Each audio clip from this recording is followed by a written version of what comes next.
এই টিউটোরিয়ালে আমরা দেখব কিভাবে আমরা আমাদের স্টাইল শিট সিএসএস ফাইলটি আমাদের সার্ভার থেকে নামাবো বা সার্ভারে আপলোড করব। সেই প্রক্রিয়াটি কিভাবে আমরা স্টাইল এফটিপি সফটওয়্যারটি ব্যবহার করব তা হলো আমরা আমাদের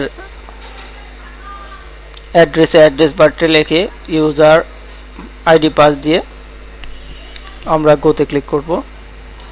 ক্লিক করার পর আমাদের সামনে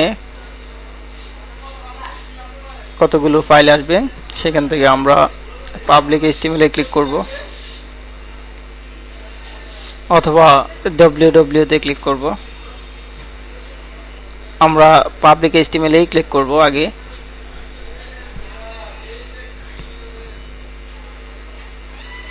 ক্লিক করার পর আমরা ওয়াফ কন্টেন্টে ক্লিক করব।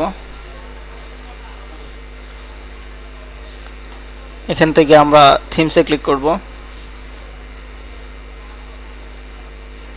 থিমস থেকে আমরা যে থিমসটি ইউজ করব, যেমন ম্যাগাজিন বেসিক, এই থিমসটি যদি আমরা ইউজ করি সেটি ক্লিক করব।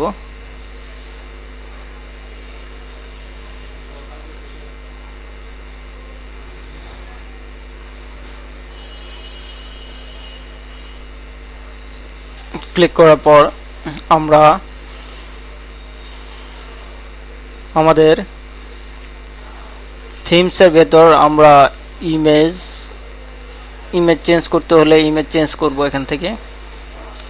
আমরা ল্যাঙ্গুয়েজ চেঞ্জ করতে হলে এখান থেকে চেঞ্জ করব।